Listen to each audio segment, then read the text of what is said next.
Welcome, everyone. Thank you for coming out today. My name is Steve Chmielewski, and I work with UW-Madison's Division of Extension, specifically the Community Development Institute.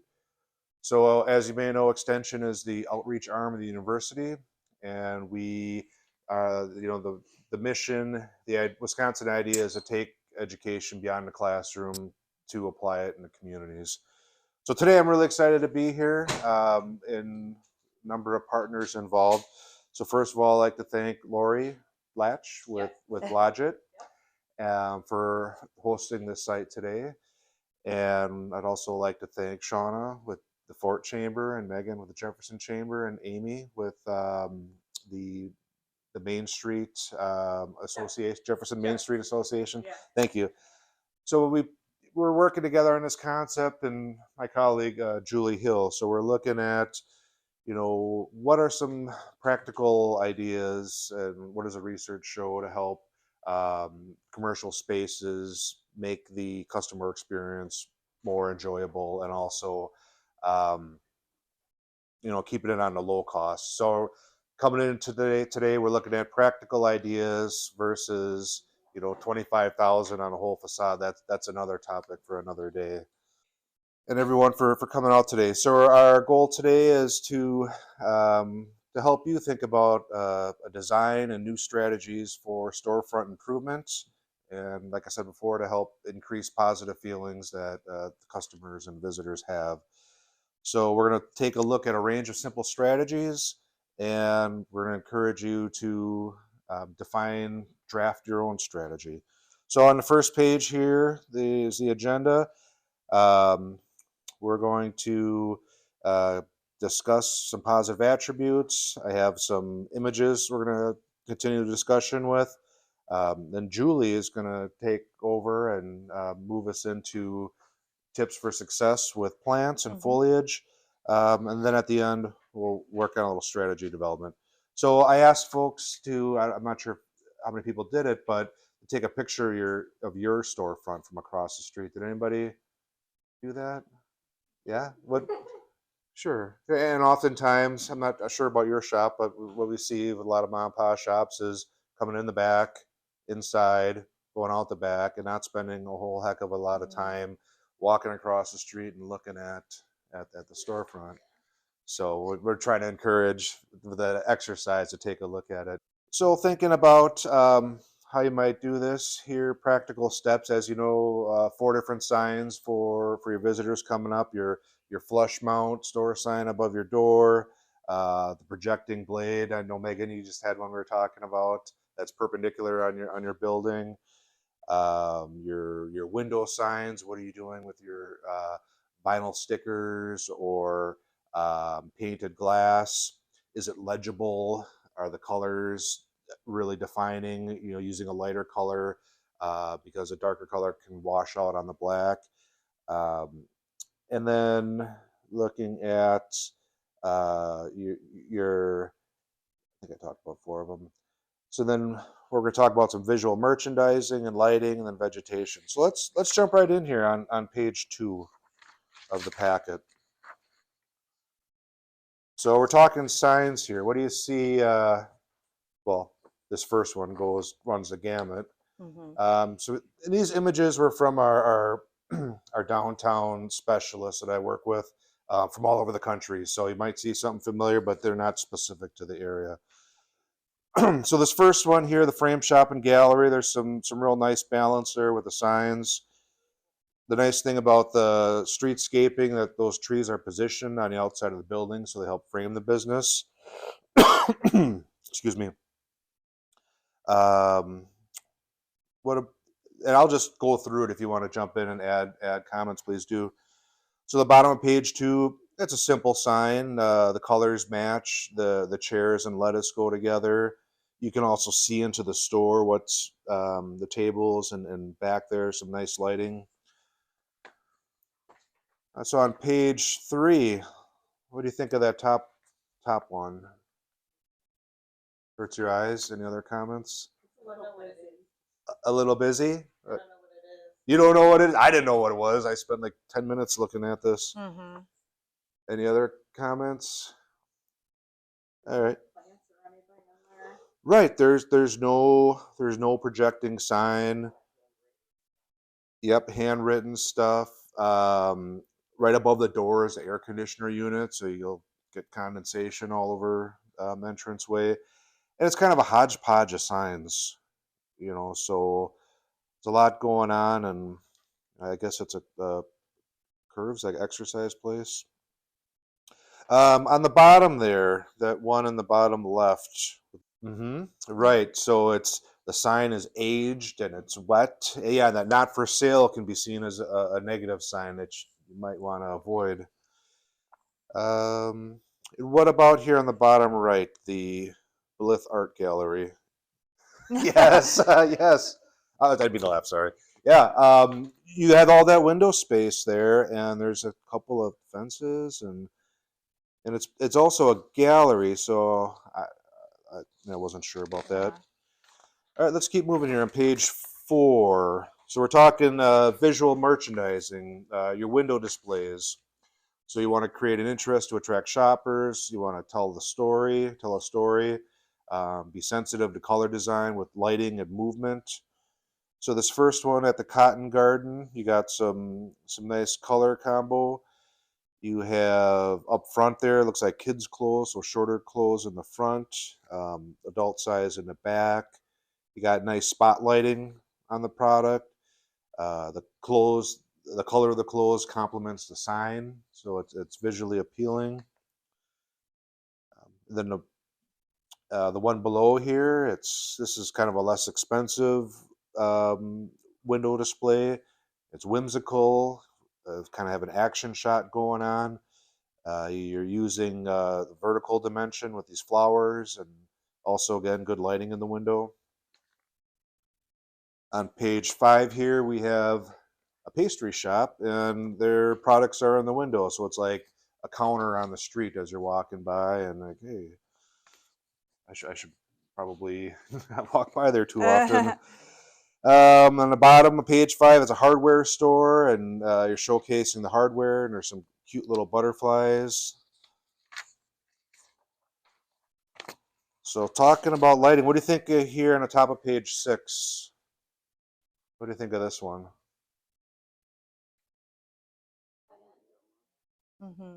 Kind of nice. They got some good. It's well lit at nights when it's closed. The it's interesting. Sometimes mannequins are missing parts, so that's kind of something to think about. Without heads, or I've seen them without hands. But yeah, it's nicely framed. On the bottom of page 6, what do you think about that one?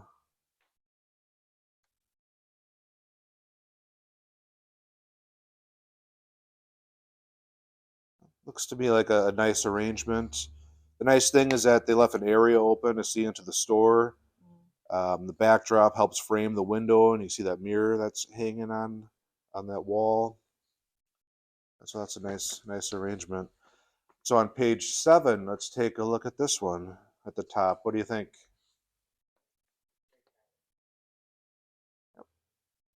Yep, it could be better. It's fun and creative. Oh, do you want one, Kathy? Okay, so you see, it's kind of fun and creative, but it could be better. You see next to that guy wearing sunglasses. There's a box and a table that just kind of pokes out that could easily be tucked away.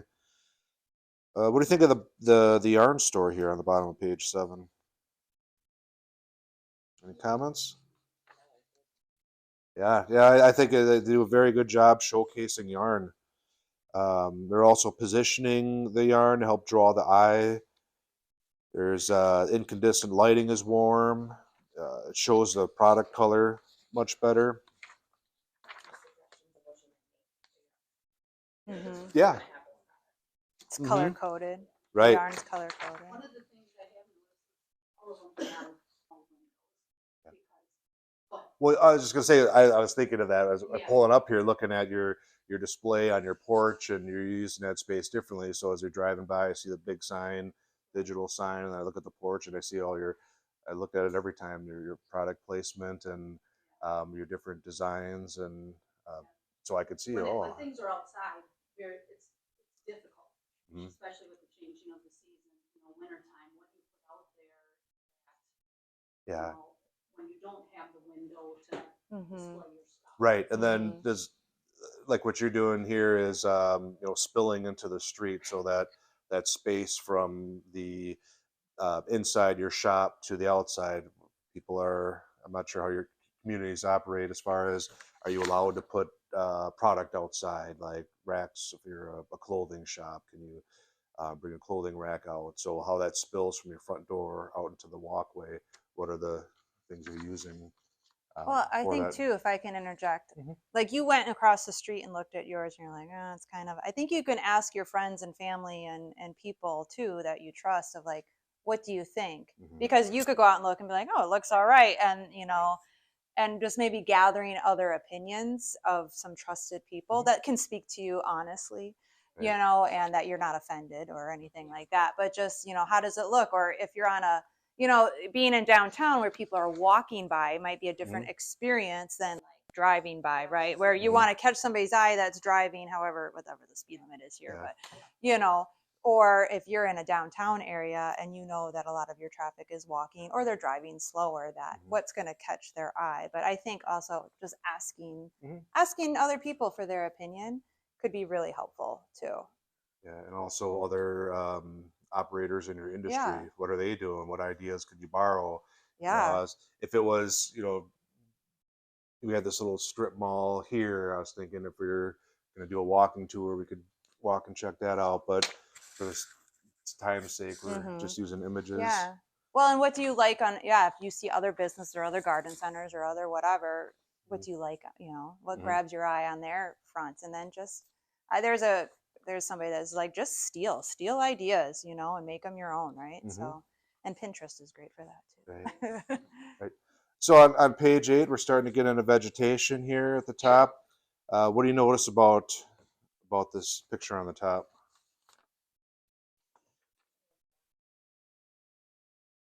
Mm-hmm. Yeah, I don't see a sign from this angle either. But one, It's definitely a cafe. So that's potatoes. mm-hmm. Mhm. Yeah, and what I thought was really cool is the use of planters, how they're used to help separate the seating area from Mhm. the walkway. So the planters, they're beautiful, but they're also a space defining element. They're creating like almost a fence there. Mm-hmm. And the bottom of page 8, we have a florist with flowers, quite appropriate. So that ties into the nature of the business.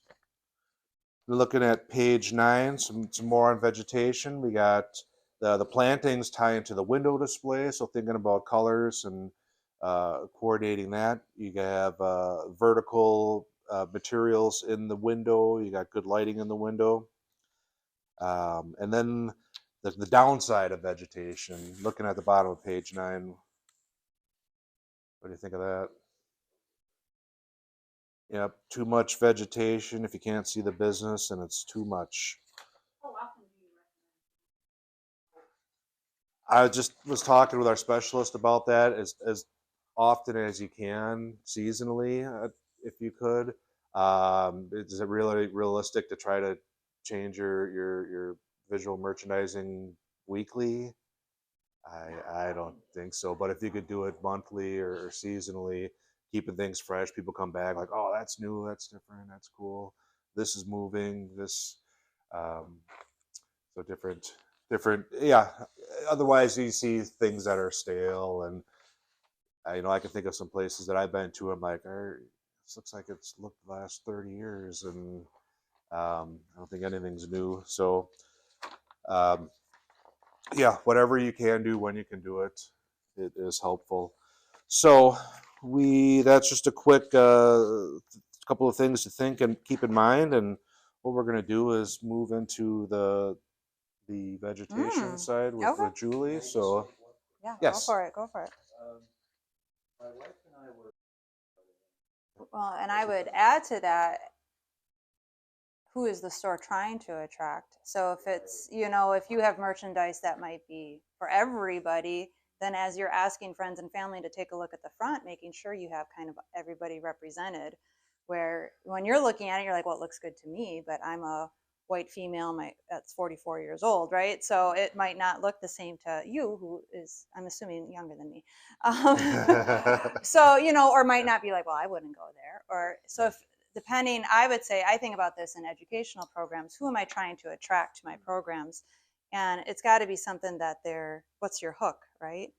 So if your storefront's trying to attract everybody, but if you're trying to attract women or men or moms or, that could make a difference too. So thinking about that, and that it's, culturally relevant and aesthetically pleasing and all of those things. There's lots of factors. So I would try to ask a variety of people, not just people that look like me, to, hey, how does this look? But, having some other opinions in there, because there's different perceptions and biases too. So, yeah.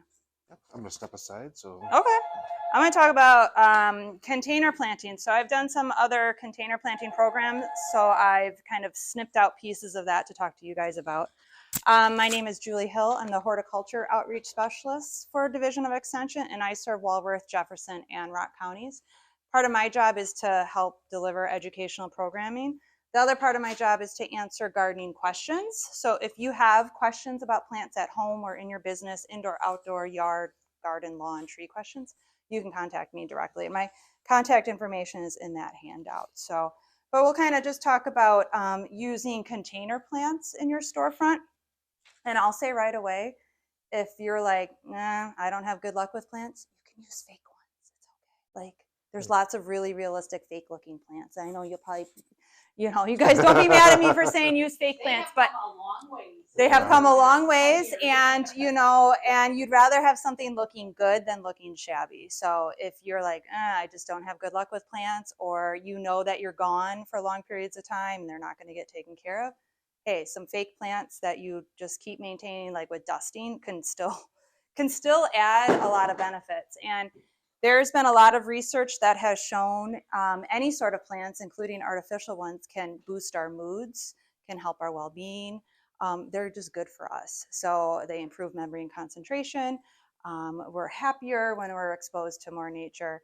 And not only plants, but even using natural elements. So, thinking about different natural elements that you might be able to use in your store or storefront, whether that's a water feature, or I know we have a wind chime here, so there's some sensory here if we were outside and the wind was going. So thinking about that too. So I'm going to just kind of start off with some questions that are in your packet about, before you even start planting, thinking about who is going to maintain your plants.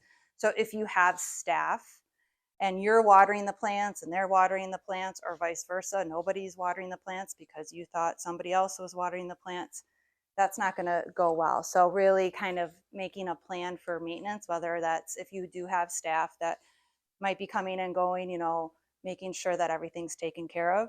I'll talk about a little bit later, container plants dry out a lot quicker and more rapidly than plants in the ground, so they need water usually every day. So who's going to maintain your plants? So having a plan for that so that they're well cared for. And then what is your budget? I usually go overboard with stuff too. Like when I go to the garden center, I fill up my wagon, I spend $200, I get home, and then I go, what am I going to do with all this? And then I try to plant it, and then I can't keep up with watering or the weeding or whatever. So start small. You don't have to have everything covered in plants or these other things. Start small. And then go from there. When you have some success, you can add to it. So thinking about your budget, you don't have to go overboard, but just set aside a budget and just stick to it. So thinking about your space now, when I talk about container planting and kind of small spaces, you can divide that space into 3 sections. So if you think about a higher space, which could be these hanging planters, if they're hanging, you have a vertical space, you have that hanging space. Maybe that's all you have and you can use that. A vertical space could be also things climbing up. So maybe you have a trellis or a wall or a fence or something that you can use. That's a vertical space, and maybe that's the space and you don't have ground space. Vertical space can save a lot. The other kind of space would be a medium space. So maybe that's your windowsill or shelving or a tall plant stand. So kind of this medium space. And again, thinking about, you don't want stuff blocking your signs or blocking your merchandise. So thinking about the space in that way too. And then you have your low, your ground floor. So things that are on the ground, planters that might be on the ground or on the floor of the space. I'll just say with that kind of vertical or window box, the medium space, if you do have vertical things, either climbing up or suspended, just thinking that you need to have the proper support. These plants get really heavy in a pot. Once they are full of soil, plants, and water, they get heavy. So making sure if you do have something hanging, whether it's on a hook or off the wall or a window box, you don't want that getting, tilted. I used to have some planters on my deck on the railing, and my deck has started to bow out. So just thinking about it's going to get heavy. So making sure you have the right supports in place. When you choose plants, thinking about how much light do you have? So I don't know in your storefront, does it get light all day, or is it kind of shady because there's other buildings blocking it, or you get shade and sun maybe half the day? So we have some examples here. Thank you to Blodgett's for pulling these things that are gonna be shade or more sun. Gonna give you the tip is just read the plant label, okay? These plant labels tell you everything you need to know. So this says full to part sun. So full sun means it gets full sun at least 6 hours a day. If you don't have full sun, this plant is not going to do well. But there's other plants that are going to be just fine in shade or partial shade. And if you don't know what your storefront has, then spend the next couple of days just being sort of observant. Maybe set your timer or a little reminder of, well, what's the sun doing out there? And go out and look. That's what I'm starting to do at home is, well, how much sun is this spot getting? Because that's going to make a big difference about what type of plants you can put in that spot. Because plants are completely dependent on light and their soil and their water. So, you can't control how much exterior light they're getting. Now, if you're doing things indoors, you can add supplemental lighting if you're trying to grow certain houseplants and things and add more lighting. And the other thing important about plants is water. So if you don't have a water source nearby where you can be watering your plants, if you're having to cart water from somewhere else, that's going to be a problem. The other thing I would mention too, thinking about storefronts, is where is that water going once you water your plants? Because it's going to have to drain out of the pot and go somewhere. And I'm thinking about foot traffic. If people are walking in front, they don't want to walk through a muddy hole or something if there's something there. So if you need to have some drainage trays underneath the plants or something like that. Okay, so just some things to think about as you're thinking about your space, that vertical, medium, or low space, sunlight, how much sunlight you have available, and just your access to water, budget, and maintenance plan. For containers, you can select any sort of container out there. They have lots of different materials.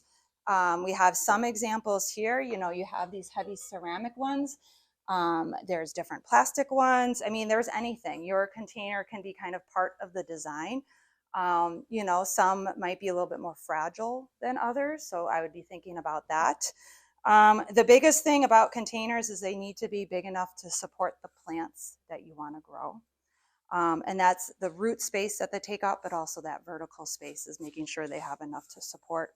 You want to be able to hold the soil without spinning. So, if we left a big plant in one of these little pots, it's just going to end up tipping over at some point, right? So we want to make sure everything's really secure, and using planters that haven't held toxic products. That's especially important if you were trying to grow any vegetables. But the biggest thing with containers is, I'm going to say, drainage. This is a great example. Excellent drainage. You have drainage holes. Perfect. You need drainage holes. A lot of containers. Now this one doesn't have any drainage holes yet. You can drill them out so they have spots. They have the holes kind of marked off, but you need holes. If you plant in this, the water doesn't have anywhere to go. And so what will happen is the roots of the plant will end up rotting and the plant will fail. So drainage, drainage, drainage. If you take nothing else home, you need to have drainage. Even in your indoor plants, they need to have drainage. The water has to be able to drain out of the bottom. Decorative ceramic pots are great, beautiful. They usually have a hole. I have one at home that has a very tiny hole, so it's not enough. This is okay, but if you have something that has no hole, you can just use a plastic pot inside, double pot it. No one will see that plastic pot that has the drainage, and then you can still have a pretty decorative ceramic pot. things like that. So these are great. Again, they're going to have the holes marked off, so those need to be punched out or drilled out. You have to have drainage holes. And you know, the size of the pot you use or the size of the container, it just depends. This is going to hold more soil. So it's also going to be a little bit more expensive because you're going to have to fill it with more soil. But that might be really suitable, especially if you have a larger space. So that's all things to kind of play with and keep in mind. Let's see, anything else I wanted to mention about that? And the materials, again, you can choose. There's lots of different materials out there between plastic and fiberglass and like the whiskey barrels, the kind of wood barrels, all sorts of things. As far as what to put in your containers for soil, we have an example. You can just buy potting soil. It's probably the easiest. Just to buy something that is for containers. So don't go home and dig the soil out of your garden at home and put it in a container. That's going to be really bad for drainage. It's not going to work well for the plants. So you can just get some potting soil, as long as it says potting soil or container mix. If you're growing indoor plants, it will say indoor plants on it. So probably the cheapest and easiest is just to buy it. You can also mix up your own if you just have some topsoil and compost or something like that. You can mix up your own mix.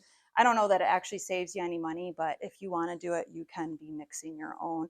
And I can provide more information. You can always contact me about kind of a recipe for that. But when you do have the soil, just put all the soil. You want to fill that container with soil. There used to be this whole notion that you would put rocks in the bottom of the pot to help with drainage. They've actually done research on that. It doesn't help. It actually causes more problems for drainage. So you want to just have soil. Now, if you had like a really large, some sort of planter, you know, super large, you could fill the bottom with some other materials just because you don't need, you know, if the planter was this big and you didn't need all that soil, you could modify that way. But if we're just talking about these types of planters that we have here, just fill them up with soil.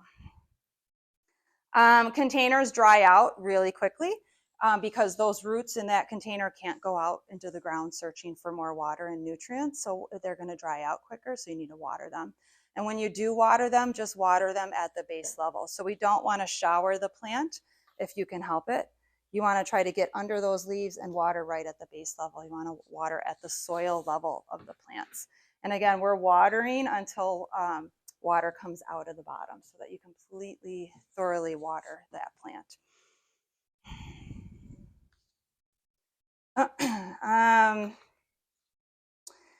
So I would say too much water or too little water are probably the #1 reasons for failure in any plant, indoor, outdoor, anything I see, vegetable gardens. They're usually getting overwatered or underwatered. So just keep that in mind. That again, that's why I kind of went back to who's going to be maintaining and in charge of watering your plants, so those things don't happen. If you're having if you're on a balcony or you're having the hanger planters, again, where does that water go? If you're on a balcony type of situation and that water is dripping off, you don't want, you know, to be showering people or upsetting your neighbors or something like that. Fertilizer. So this container mix has some slow release fertilizer, and it says it lasts 8 months on there. So that will help feed the plants. Not all container mixes have fertilizer. A lot of them do, but you can always use some plant food to help your plants along. And they're usually to help, especially if you're having flowers you want to have the blooms. You just follow the directions. That's it. Just follow the directions. Look for an all-purpose kind of plant food. This one's a soluble one, so you just mix it with water, and when you water your plants, you water that in. But I'll just say with fertilizer, more is not better, so don't over fertilize. I would think too, being on like a street, you probably have storm drains right there. We don't want all that washing into the storm drains because that's going to end up polluting other areas, you know, nearby lakes, streams, rivers, whatever. So just follow the directions of how much to add and how frequently to do that. Any questions about that? That was a really quick and dirty about planting.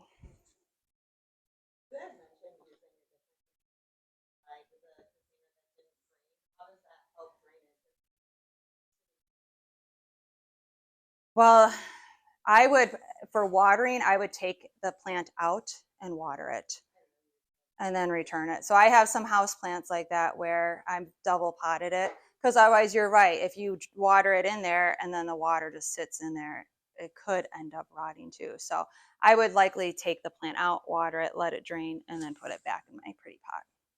Yeah, good point. Yes. How do you know how often to water them? I've killed plants because I've watered them too much and not enough. So like when do you get, is it when it's like completely dried out is when you? So stick your finger into the soil. Your finger is the best water meter. You could probably buy some here too, but put your finger in the soil if it feels dry. So a lot of times what happens, it's dry on the very top, but down below it's like super saturated. Either there's not enough drainage or you've just been watering. So stick your finger in, and then so that you can feel, that inch or two down, and then water when that feels dry. Because a lot of times that happens.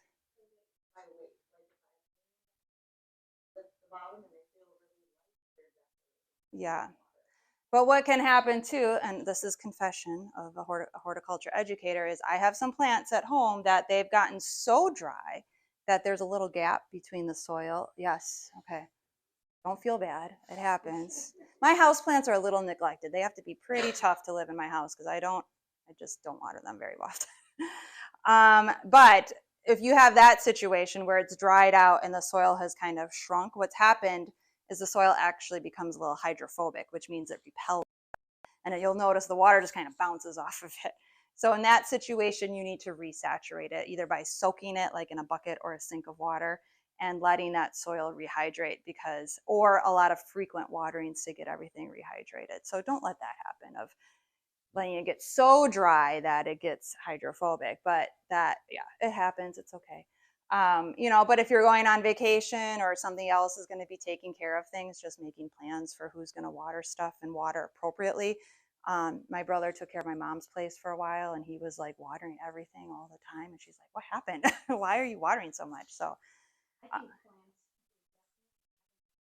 You're the one who usually waters, and you water at 8 o'clock in the morning. You water this amount, and somebody else takes over when you're gone, and maybe you don't water till 3 in the afternoon. The plants know that. right. So it is good if you are leaving, in my opinion, is to let them know kind of what your schedule is. Yeah. And what you have been doing. Whether they follow or don't follow, Yeah. but it gives them an idea. Well, and the other thing too, I see people do is just like, oh, just give you a little sprinkle, just give you a little sprinkle, just give you a little sprinkle. And what you want to do is you want to see that water coming out of the bottom so that you know that the water has gone all the way through. And there's a lot of stuff here, right? There's a lot of foliage. If you're just kind of like, oh, just give you a little drink, the water's not even getting into that soil where it needs. The water needs to get into the roots. So it needs to get down in there into the roots for the plant to take it up. And even I've noticed that even on my hanging planters, you're like, wow, it rained today. I don't need to water them. And they'll feel dry, or the next day they are wilting. I'm like, but it rained. They should have gotten water. But when you have a really full planter, that water needs to, lift up that foliage and get in there. And I'm happy to answer questions if you do have plants at home or in your business and you're like, ooh, it's not looking good, or I don't know what to do about this. Just shoot me an email, send me questions. You can text me. We have some examples here of some different designs and things to do. So we talked about that vertical space, so maybe some hanging planters. This is a kind of a nice selection of different colors too. So I don't know if your business, maybe you have a theme or you have some sort of brand message that you're starting to, or maybe we started talking about like that seasonal change out. Maybe if you have merchandise that's of some colors that you're doing for different seasons, you could be matching that up. So colors can say a lot and can be really, attractive in whatever you want to kind of show. Maybe you don't want to have flowers. Maybe you're worried about bees or wasps and people getting stung, which is a valid concern. You could go to just foliage. You could just have different leaves and foliage of different colors. This is a great example. This one is a great example because these will end up trailing down, so they'll start to grow down. But again, you don't want anything blocking. Like if you had this in front of a sign and it ends up growing down, you don't want anything blocking your signs, of course. So definitely kind of reading those plant labels. But you can put things together too. I mean, ferns are always fun. They're a great example of just having some foliage and fun. This grass is called king tut grass, which is fun. And that will get taller too. But you could combine that with something else. So this will grow up tall. And then we have some examples like here's a tall plant, and then you have some things filling in below it. So you have those different heights and colors and things like that. So there's lots of examples, and I think we can go outside because it's not raining. So we can go outside and walk around and see some more examples, and then ask more questions and things like that.